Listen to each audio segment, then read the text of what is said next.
Welcome to Charan face vlog channel subscribe பண்ணாமல் subscribe பண்ணிக்கோங்க. இன்றைக்கி ஒரு அருமையான ரெசிபி தான் எல்லாருக்கும் பிடிச்ச கல்யாண வீட்டில் செய்கிற உருளைக்கிழங்கு ஃப்ரை எப்படி செய்யலான்னு வாங்க பார்க்கலாம்.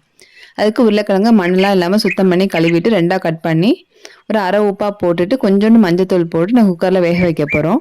ஸோ குக்கரில் ரொம்ப வேக வச்சிடாதீங்க. ஒரு 2 விசில் விட்டுட்டு வச்சு பார்த்துட்டு திரும்பியும் வச்சுக்கலாம். ஸோ அதுக்கு தகுந்த மாதிரி வேக வச்சு எடுத்துக்கோங்க.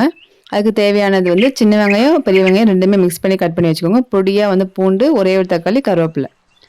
இப்போ உருளைக்கிழங்க தோல் நீக்கி நல்லா வச்சுக்கோங்க. இப்போ அடுப்பில் பேன் வச்சுக்கோங்க. எந்த எண்ணெய் வேணாலும் ஊற்றிக்கலாம். நான் வந்து இன்றைக்கி தேங்காய் எண்ணெய் ஊற்றிருக்கேன். வாசம் நல்லாயிருக்கும் சூப்பராக.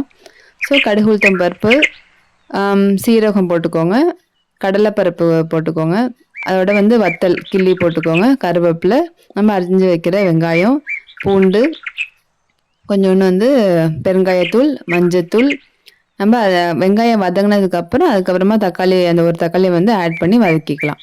இப்போ எல்லாமே ஓரளவு நல்லா வதங்கினதுக்கப்புறம் ரொம்ப வதங்கிடாதீங்க, ஓரளவு வதங்கினா போதும். ஸோ அந்த ஸ்டேஜில் வந்து நம்ம குழம்பு மிளகாத்தூள் இருக்குது பார்த்தீங்களா, அது போட்டுக்கலாம், பெப்பர் பவுடர் போட்டுக்கலாம், கொஞ்சோண்டு கறி மசால் தூள் போட்டுக்கலாம். போட்டு அந்த மசாலா வதங்குற அளவுக்கு மட்டும் வதக்கிட்டு நம்ம கட் பண்ணி வச்சுருக்க அந்த பாயில் பண்ணி வச்சுருக்க பொட்டேட்டோவை அதிலே போட்டுடலாம்.